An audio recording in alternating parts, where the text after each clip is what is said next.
দশম শ্রেণীর ছাত্রছাত্রীরা দেখো, তোমরা যারা এবার 2027 মাধ্যমিক দেবে, তোমাদের জন্য আমি বহুরূপী গল্প থেকে শর্ট কোশ্চেন নিয়ে এসেছি। যে সমস্ত শর্ট কোশ্চেনের কথা আমি বলবো, তোমরা যদি এই শর্ট কোশ্চেনগুলো রেডি করে নাও, আমি আশা করি তোমরা মাধ্যমিকে সমস্ত শর্ট কোশ্চেন এই গল্প থেকে কমন পেয়ে নেবে। দেখো, প্রথম যে গল্পটা রয়েছে, তোমরা যারা দেখো, যদি তোমাদের কাছে সময় থাকে তোমরা শুনে নিও, আর যদি সময় না থাকে তাহলে তোমরা স্ক্রিনশট নিয়ে খাতায় সুন্দর করে নোটস করে নিও। দেখো, প্রথম কোশ্চেন বলছে, আমরা সবাই হরিদার ঘরের ভিতর ঢুকলাম। তার ঘরে ঢুকে কি দেখলো? তো সুবোধ ঘোষ রচিত বহুরূপী গল্পে তারা ঘরে ঢুকে দেখলো যে গনগনে আগুনের হাঁড়িতে চাল ফুটছে, আর হরিদা একটা বিড়ি ধরিয়ে নিয়ে চুপ করে বসে আছে। তারপরে কোশ্চেন হচ্ছে, অপেক্ষা করেন হরিদা। হরিদা অপেক্ষার কারণ কি? সুবোধ ঘোষ রচিত বহুরূপী গল্পে বর্ণিত জগদীশবাবু বাড়িতে আগত সন্ন্যাসীর মাহাত্ম্য গুণ হরিদা তার পায়ের ধুলো নিতে চেয়েছিলেন, কিন্তু সন্ন্যাসী বিদায় নেওয়ায় তার ইচ্ছে বাস্তবায়িত হয়, তাই তিনি আক্ষেপ করেছিলেন। তারপর হচ্ছে, হরিদা কোথায় থাকেন? তো শহরের সবচেয়ে সরু একটা গলির ভেতর ছোট্ট একটা ঘরে হরিদা থাকেন। তারপর বলছি, দেখো, কিন্তু ওই ধরনের কাজ হরিদা পছন্দই নয়। তাহলে কোন ধরনের কাজ হরিদার পছন্দ নয়? ঘড়ির কাটার সময় বেঁধে নিয়ম করে রোজ একই জীবিকায় কাজ করে যাওয়া হরিদার পছন্দ নয়। যেমন আমরা দেখি না, যে চাকরি করলে কি হয়, যে অনেক সময় ধরে না তুমি কোনো প্রকারের জব করছো, তো সেই ক্ষেত্রে কি হয়, আমরা হয়তো 11টায় 10টায় বাড়ি থেকে বেরোলাম, আবার হয়তো 4টার সময় ফিরে আসলাম। এই যে বাধাধরা জীবনটা হরিদা কিন্তু মোটেও পছন্দ করেন না। তারপর দেখো হরিদা কি, তারপরে কোশ্চেন দেখো, হরিদার জীবন একই রকম বহুরূপে খেলা দেখিয়ে একরকম চলে যাচ্ছে। তো কীরকম খেলা দেখিয়ে হরিদার জীবন চলে যাচ্ছে? অথবা এই কোশ্চেনটা আরও এভাবে আসতে পারে যে, এই শহরের জীবনের মাঝে যারা বেশ চমৎকার ঘটনা সৃষ্টি করেন বহুরূপী হরিদা। তো বহুরূপীর গল্প থেকে হরিদার কয়েকটি বহুরূপী রূপের উল্লেখ করো। আমরা দেখেছিলাম কী কী রূপ ছিল। বহুরূপী হরিদার জীবন কখনো উন্মাদ, কখনো বহুরূপী বাইজি, কখনো পুলিশ অর্থাৎ কাপালি বুড়ো, কাবলিওয়ালা, ফিরিঙ্গি কেরানি সাহেব, সন্ন্যাসী বিরাগী প্রভৃতি বিভিন্ন রূপে খেলা দেখিয়ে এরকম চলে যাচ্ছে তার। তারপরে দেখো কি বলছে, মাস্টারমশাই একটুও রাগ করেননি, বরং একটু তারিফ করলেন। তারিফ করার কারণ কি? দেখো, মাস্টারমশাই যখন জানতে পারলেন যে পুলিশকে 8 আনা ঘুষ দিয়েছেন তিনি আদতে পুলিশ নয়, হরিদা বহুরূপী, তখন তিনি একটুও রাগ করেননি, বরং তারিফ করেছিলেন। কারণ বহুরূপী হরির পুলিশ সাজ চমৎকার লেগেছিল তার জন্য কিন্তু তিনি কোনো প্রকারের রাগ তিনি করেননি। তারপরে দেখো, বহুরূপী কাকে বলে? তো বহুরূপী কাকে বলে দেখো, যে লৌকিক বিশ্বধারায় কোনো শিল্পী অপর কোনো ব্যক্তি, দেবদেবী, পশু ইত্যাদি বেশে সে যে অর্থ উপার্জন করেন তাকে বহুরূপী বলে। এটা বেশি হবে, হ্যাঁ। তারপরে দেখো কি বলছে, চমকে উঠলেন জগদীশবাবু। চমকে উঠেছিলেন কেন? তার কারণ হচ্ছে, বারান্দার সিঁড়িতে একটি ধপধপে সাদা উত্তরীয় আদুর গায়ে আগন্তুকের তা ধৃত করা ছোট শহরে সাদা খান পরিহিত রুক্ষ কেশ আগন্তুক বেশে জগদীশবাবু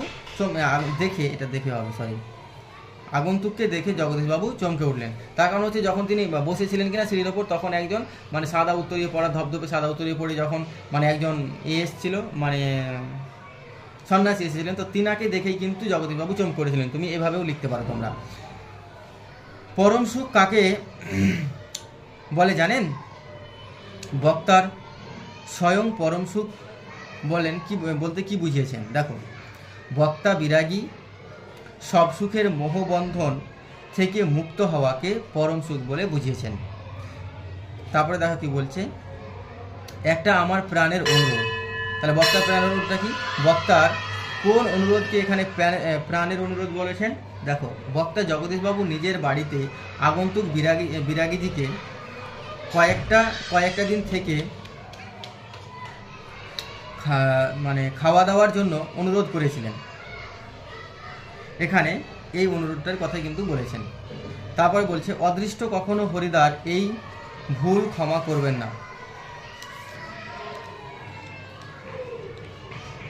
দেখে নাও তোমরা।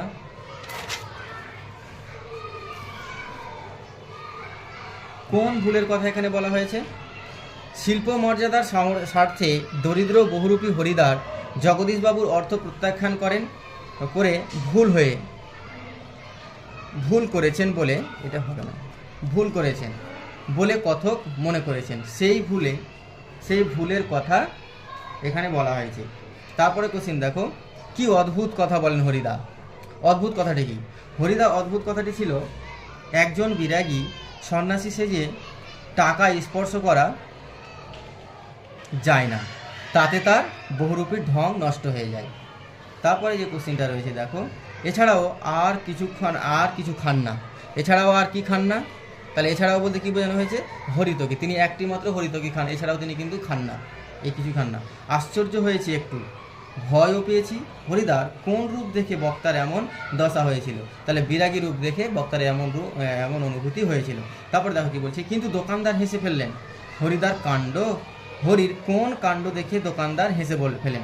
বহুরূপী গল্পে হরিদা শহরের পথে বাইজি সেজে ঘুঙরু পরে আওয়া তুলে নাচতে নাচতে যাওয়া দেখে দোকানদার হেসে ফেলেন। মানে যখন তিনি বাইজি সেজেছিল, পায়ে নুপুর পরে, মানে নাচতে নাচতে যখন তার হাতে একটা ফুল সাজিয়ে নিয়ে দোকানে গিয়েছিল, তো এই সাজ দেখেই কিন্তু দোকানদার হেসে ফেলেছিল। তোমরা এইভাবেও কিন্তু লিখতে পারো। তারপরে বলছে, হরিদার মতে সর্বতীর্থ কোথায়? তো মানুষের বুকের ভিতরে হচ্ছে সবচেয়ে বড় সর্বতীর্থ থাকে, এই কথাই তিনি বলেছিলেন। তারপরে দেখো, জগদীশবাবুর সম্পত্তির পরিমাণ কত ছিল? তো 11 লক্ষ টাকা। জগদীশবাবুর সম্পত্তি কত ছিল? 11 লক্ষ টাকা। তারপরে কি বলছে, জগদীশবাবু বারান্দায় সিঁড়ির দিকে তাকিয়ে জগদীশবাবুর দুই সিঁড়ির বিস্মিত চোখ আপলক হয়ে গেল, অর্থাৎ চোখ বন্ধ হচ্ছে না। তাহলে জগদীশবাবু কি দেখেছিলেন? জগদীশবাবু সিঁড়ির দিকে তাকিয়ে যখন দেখেছিলেন আদুর গায়ে সাদা উত্তরীয় পরা এবং বিরাগী সামনে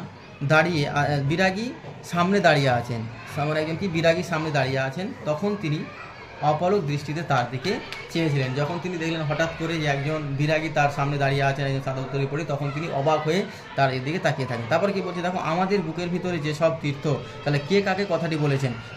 হরিদার জগদীশবাবুকে এই কথাটা বলেছেন। ব্যাপারটা বুঝে কি বলছে, আমাদের বুকের ভিতর যেসব তীর্থ, তাহলে কে কাকে এই কথাটা বলেছিল? তো হরিদা জগদীশবাবুকে এই কথা বলেছিলেন।